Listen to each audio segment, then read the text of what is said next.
नमस्कार, आप देख रहे हैं एमपी न्यूज़। मैं हूं पूजा रघुवीर। आपके साथ न्यूज़ रूम में बात करेंगे एमपी की कुछ बड़ी महत्वपूर्ण खबरों पर। बात करेंगे नए वित्तीय वर्ष की। तो शुक्रवार से नया वित्तीय वर्ष शुरू होने जा रहा है। 1 अप्रैल से कई चीज़ें बदल जाती हैं, कई पुराने नियम बंद हो जाते हैं तो कई नए नियम लागू हो जाते हैं। आने वाले वित्तीय वर्ष में नागरिकों के लिए कई नई व्यवस्थाएँ शुरू होने जा रही है। वहीं 1 अप्रैल से गैस सिलेंडर के दाम और बढ़ने की संभावना है। वहीं पेट्रोल डीजल के दामों में बढ़ोतरी फिलहाल लगातार जारी रहने की संभावना है। कुछ चीज़ें हैं यहाँ पर, क्या क्या परिवर्तन हुए हैं उनमें से हम कुछ चीज़ें आपको यहाँ बता रहे हैं। दवाओं पर इस बार ज़्यादा खर्च आपका होने वाला है। पेन किलर, एंटीबायोटिक्स, एंटीवायरस समेत ज़रूरी दवाओं की कीमत 1 अप्रैल से बढ़ने वाली है। सरकार ने शेड्यूल दवाओं के लिए 10% से ज़्यादा की बढ़ोतरी की अनुमति दी है। भारत की ड्रग प्राइसिंग अथॉरिटी ने शेड्यूल दवाओं के लिए कीमतों में 10.7% की बढ़ोतरी की अनुमति दे दी है, जिसके बाद अब 800 से ज़्यादा दवाओं की कीमत बढ़ेगी। इनमें बुखार की बुनियादी दवा पैरासिटामोल भी शामिल है। वहीं राष्ट्रीय दवा मूल्य निर्धारक प्राधिकरण ने इन दवाओं के थोक मूल्य सूचांकांक में बदलाव को अपनी मंजूरी भी प्रदान कर दी है। वहीं घर खरीदना भी 1 अप्रैल से आपके लिए महंगा हो सकता है। 1 अप्रैल 2022 से केंद्र सरकार पहली बार घर खरीदने वालों को टैक्स छूट का फ़ायदा देना बंद करने जा रही है। बता दें, 2019-20 के बजट में केंद्र सरकार ने 45 लाख रुपए तक का घर खरीदने वालों को होम लोन पर अतिरिक्त 1.5 लाख आयकर लाभ की घोषणा की थी।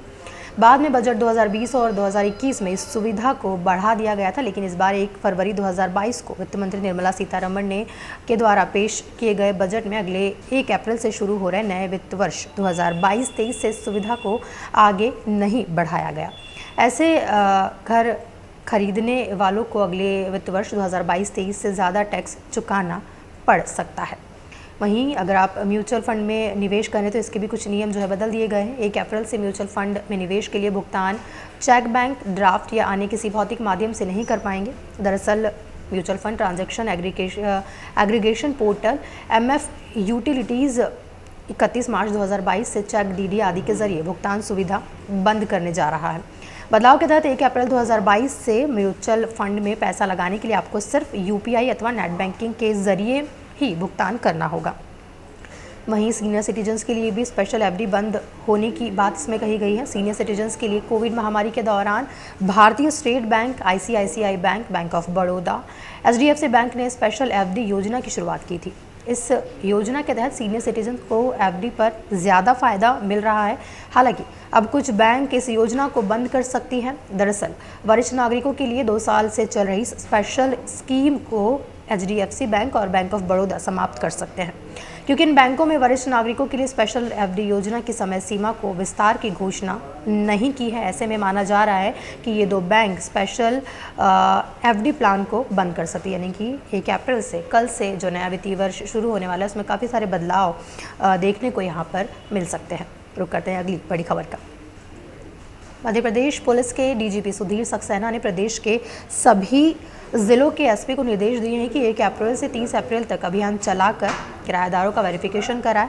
अभियान को प्रभावी बनाने के लिए सामुदायिक पुलिसिंग के RW, मोहल्ला समिति, नगर रक्षा समिति को शामिल कर पुलिस इनकी मदद ले और इस अभियान को जो है आगे बढ़ाए। पुलिस की तरफ से मकान मालिकों से अपील की कि वह स्थानीय थाने से संपर्क कर किराएदारों का चरित्र सत्यापन कराए, ताकि अराजक तत्व अवैध गतिविधि संचालित ना कर सके। बता दें, हाल ही में भोपाल के ऐशबाग इलाके से ATS ने केंद्रीय खुफिया एजेंसियों के इनपुट से बांग्लादेश के 4 आतंकियों को गिरफ्तार किया था।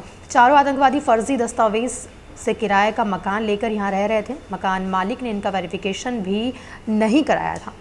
इसको लेकर मुख्यमंत्री शिवराज सिंह चौहान ने चिंता व्यक्त की। इसके बाद पुलिस मुख्यालय ने सभी पुलिस अधीक्षकों को वेरिफिकेशन के लिए सख्त जो है निर्देश जारी कर दिए हैं। वहीं अवैध रूप से रह रहे किराएदार आंतरिक सुरक्षा के साथ कानून व्यवस्था के लिए भी खतरा उत्पन्न कर सकते हैं। बाहर से कई लोग आकर किराए से निवास करते हैं जो वेरिफिकेशन नहीं कराते हैं। बाद में ये लोग जो है अपराध को अंजाम देकर फरार भी हो जाते हैं। तो बहुत ज़रूरी है कि यदि आप मकान मालिक हैं तो आपके यहाँ जो भी किराएदार रह रहे हैं उनका वेरिफिकेशन आप ज़रूर अपने नज़दीकी थाने में जाकर कराएं। बढ़ते हैं अगली खबर की ओर।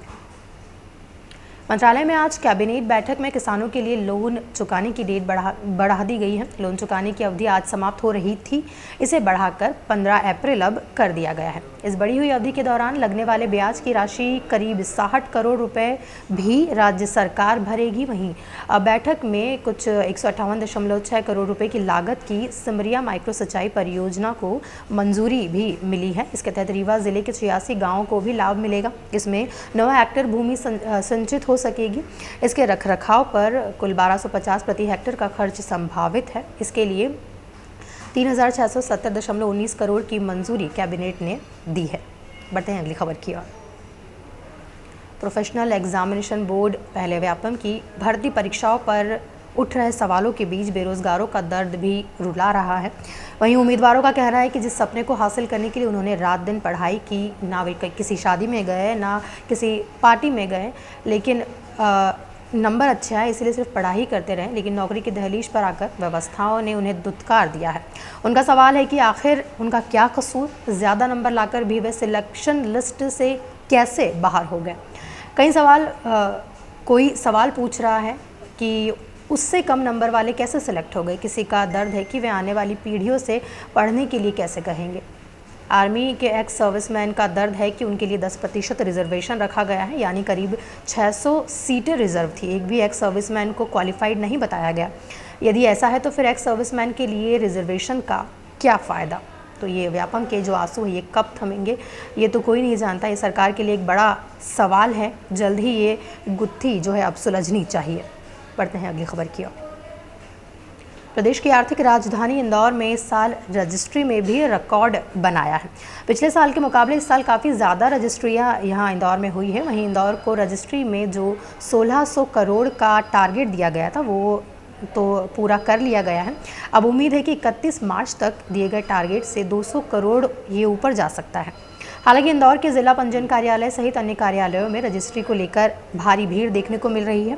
वहीं कई लोग रजिस्ट्रियां कराने आ रहे हैं, जिसे देखते हुए जिला प्रशासन ने काफ़ी व्यवस्थाएं भी कराई है ताकि लोगों को दिक्कत ना हो। हालांकि बार बार सर्वर डाउन होने के कारण लोगों को परेशानी उठानी पड़ रही है। वहीं इंदौर जिला पंजीयन कार्यालय के वरिष्ठ जिला पंजीयन बी के मौर्य बताते हैं कि 29 मार्च तक 1,31,500 रजिस्ट्रियाँ की जा चुकी है। ये अपने आप में रिकॉर्ड है। पिछले साल की बात करें तो पिछले साल 1,07,500 रजिस्ट्री हुई थी। इस हिसाब से देखा जाए तो इस साल रजिस्ट्रियाँ ज़्यादा हुई है। इससे अनुमान लगाया जा सकता है कि इन्वेस्टमेंट अच्छा हो रहा है। इंदौर के ज़िला पंजीयन ऑफिस के साथ ही अन्य ऑफिस में भी लोगों की भीड़ नज़र आ रही है रजिस्ट्री को लेकर। हालांकि सभी को स्लॉट सिस्टम के आधार पर बुलाया जा रहा है। लोगों के बैठने के साथ ही उनके पानी व गर्मी से राहत देने की भी व्यवस्था ऑफिस में की गई है। वहीं साथ ही जो टेक्निकल दिक्कतें आ रही है जैसे कि सर्वर डाउन होना, उसके जानकारी तुरंत ही हेड ऑफिस को सूचित कर उसका तत्काल निराकरण करने का प्रयास किया जा रहा है। टेक्निकल प्रॉब्लम को भोपाल में संपदा शाखा से ही सॉल्व किया जाता है, इसलिए टेक्निकल प्रॉब्लम जो हो रही है उसके लिए थोड़ा वेट भी लोगों को यहाँ करना पड़ता है, लेकिन जो है प्रक्रिया चलती रहती है। ये थी कुछ महत्वपूर्ण खबरें। बाकी खबरों के लिए बने रहें एमपी न्यूज़ के साथ। नमस्कार। एमपी की नब्ज, एमपी का हाल, मध्य प्रदेश की हर खबर एमपी न्यूज़ टीवी के साथ। लगातार खबरों के लिए सब्सक्राइब करें हमारा YouTube channel MP news TV. Latest updates के लिए बेल आइकन दबाना जरा भी न भूलें।